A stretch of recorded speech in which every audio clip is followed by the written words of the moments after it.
Hello friends, welcome back my YouTube channel biology science. आज हम आप लोगों को मनुष्य के उत्सर्जी तंत्र अथवा एक्सक्रीटोरी सिस्टम ऑफ ह्यूमन के बारे में बताएंगे। तो पूरी जानकारी के लिए मेरा पूरा वीडियो अंत तक ध्यान से देखिए, और यदि अभी तक हमारे चैनल को सब्सक्राइब ना किया हो तो सब्सक्राइब जरूर कर लीजिए। तो चलिए शुरू करते हैं। सबसे पहले उत्सर्जन की परिभाषा को बता देते हैं। मतलब ये कि उत्सर्जन किसे कहते हैं अथवा एक्सक्रीशन किसे कहते हैं, इसकी परिभाषा जान लेते हैं। तो शरीर में उपापचय क्रियाओं या मेटाबॉलिज्म के फलस्वरूप बने बेकार तथा हानिकारक नाइट्रोजन युक्त पदार्थों को शरीर से बाहर निकालने की क्रिया को उत्सर्जन या एक्सक्रीशन कहा जाता है। चलिए इस परिभाषा को और अच्छी तरह से समझा देते हैं। हम सभी जानते हैं कि सभी जीवों में अपचय क्रियाओं के अंत में कुछ अपशिष्ट पदार्थ बनते हैं, अर्थात वेस्ट प्रोडक्ट का निर्माण होता है। आपको बताता चलूं कि वो कौन कौन से पदार्थ हैं जो अपशिष्ट होते हैं हमारे शरीर में। तो ये पदार्थ कौन कौन से होते हैं? इनमें से कार्बन डाइऑक्साइड या CO2, जल, अमोनिया, यूरिया, यूरिक अम्ल आदि वेस्ट प्रोडक्ट बनते हैं या आदि अपशिष्ट पदार्थों का निर्माण हमारे शरीर में होता है।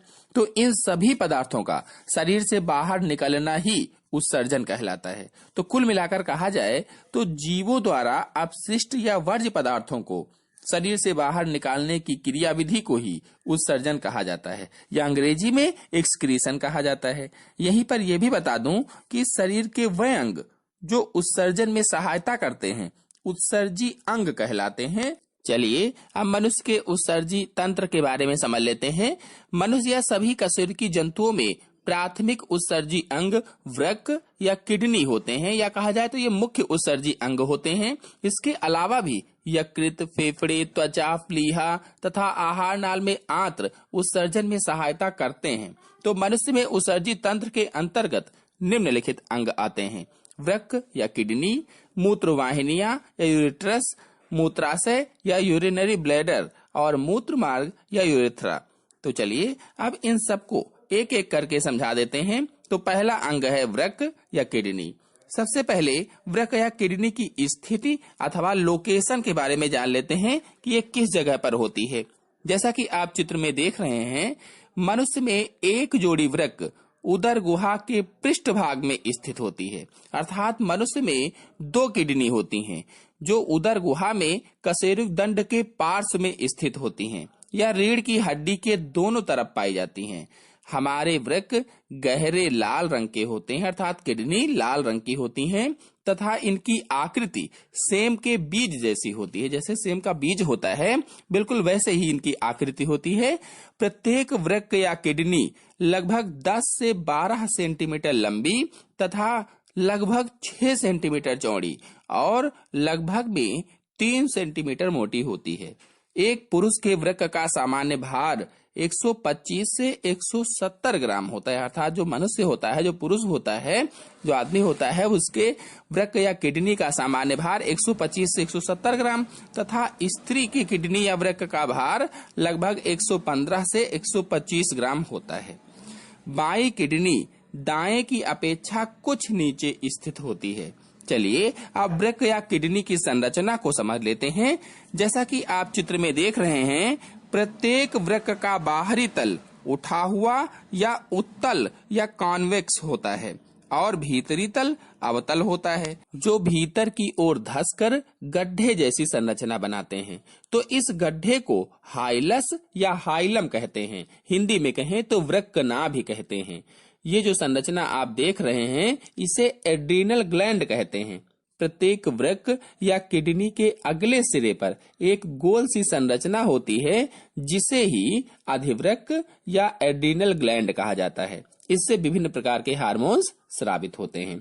प्रत्येक वृक्क रीनल धमनी द्वारा रुधिर प्राप्त करता है और रीनल सिरा वृक्क से रुधिर को इकट्ठा करके पश्च महाशिरा में पहुंचाती रहती है। यदि एक वृक्क की आंतरिक संरचना को देखा जाए तो प्रत्येक वृक्क के चारों ओर तंतुमय संयोजी ऊतक का बना आवरण होता है जिसे रीनल कैप्सूल कहते हैं। ये वाला है रीनल कैप्सूल। अनुलंब काट में वृक्क के 3 भाग होते हैं जिसमें से 2 स्पष्ट दिखाई देते हैं और एक अंदर की ओर होता है।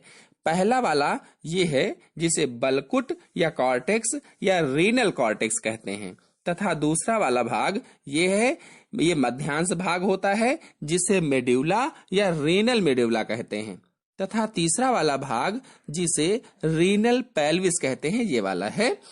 जैसा कि आप चित्र में देख रहे हैं, रीनल कॉर्टेक्स के उभार मेड्यूला में धसे रहते हैं। इन्हें बर्टनी की वृक्क स्तंभ कहा जाता है या रीनल कॉलम्स ऑफ बर्टनी कहते हैं। जैसा कि आप चित्र में देख रहे हैं, यही है बर्टनी के वृक्क स्तंभ। इन्हीं स्तंभों के कारण मेड्यूला अनेक पिंडों में बटा सा दिखाई देता है, जिन्हें पिरामिड्स या रीनल पिरामिड्स कहते हैं। और वृक्क का तीसरा भाग ये है रीनल पेल्विस। यह प्रत्येक वृक्क में सबसे अंदर की ओर एक खोखले कक्ष के रूप में होता है, जिसे रीनल पेल्विस कहते हैं। वृक्क में बना मूत्र मूत्रवाहिनी में जाने से पहले रीनल पेल्विस में इकट्ठा होता है। तो इस प्रकार से यह वृक्क या किडनी की संरचना हो गई है। चलिए अब आते हैं उत्सर्जी तंत्र के अगले अंग मूत्रवाहिनी या यूरेट्रस पर। जैसा कि आप चित्र में देख रहे हैं, यह है मूत्रवाहिनी। एक जोड़ी मूत्रवाहिनियां मूत्र को वृक्कों से मूत्राशय में लाती हैं। प्रत्येक मूत्रवाहिनी लगभग 25 से 30 सेंटीमीटर लंबी तथा लगभग 1.5 सेंटीमीटर मोटी नलिकाएं होती हैं। प्रत्येक मूत्रवाहिनी अपनी ओर के वृक्क कोटर या रीनल साइनस में स्थित कीपनुमा पेल्विस में से प्रारंभ होकर मूत्राशय की पिछली दीवार के पार्श्व भाग में स्थित एक तिरछे छिद्र द्वारा मूत्राशय में खुलती है। आपको बता दूं कि ये तिरछे इसलिए होते हैं ताकि इन छिद्रों से मूत्र वापस न जाए। ट्रांजिशनल एपिथेलियम तथा पेशियों के कारण मूत्रवाहिनियों की दीवारें काफी फैलने वाली होती हैं। पेशियां इनमें क्रमाकुंचन अथवा तरंग गति उत्पन्न करती हैं, जिससे मूत्रवाहिनियों में मूत्र का बहाव बना रहता है। इन गतियों के कारण भी मूत्र वापस मूत्रवाहिनियों में नहीं जा पाता है। अगला उत्सर्जी अंग है मूत्राशय या यूरिनरी ब्लैडर। मूत्राशय श्रोणि गुहा में स्थित होता है। जैसा कि आप चित्र में देख रहे हैं, यह है मूत्राशय। यह एक थैलेनुमा अंग के रूप में होता है, जो पुरुषों में मलाशय के आगे तथा स्त्रियों में योनि के ठीक ऊपर स्थित होता है। इसमें मूत्र इकट्ठा होता है। मूत्राशय की दीवार मूत्रवाहिनी की अपेक्षा मोटी तथा अधिक फैलने वाली होती है, जो कि मूत्र भरने के साथ साथ फैलती जाती है। आपको बता दूं कि मूत्राशय में औसतन 700 से 800 मिलीलीटर मूत्र भरा जा सकता है। चलिए अब आते हैं उत्सर्जन तंत्र के अंतिम अंग मूत्र मार्ग या यूरेथ्रा पर। मूत्राशय के अग्र छोर पर मूत्र मार्ग होता है। जैसा कि आप चित्र में देख रहे हैं, यह है मूत्र मार्ग। मूत्र को शरीर से बाहर निकालने के लिए एक नलिका होती है, जिसे ही मूत्र मार्ग कहा जाता है। पुरुषों में मूत्र मार्ग लगभग 15 से 20 सेंटीमीटर लंबा होता है और शिश्न या पेनिस के शिखर पर खुलता है। पुरुषों में यह उत्सर्जन के साथ साथ जनन अंग का भी कार्य करता है, जबकि स्त्रियों में मूत्र मार्ग केवल 4 सेंटीमीटर लंबा अर्थात लगभग में होता है, लगभग 4 सेंटीमीटर लंबा ही होता है तथा इसमें से केवल मूत्र ही बाहर निकलता है। इस प्रकार से मनुष्य का उत्सर्जी तंत्र पूरा हुआ। आशा है आप लोगों को अच्छी तरह से समझ में आ गया होगा।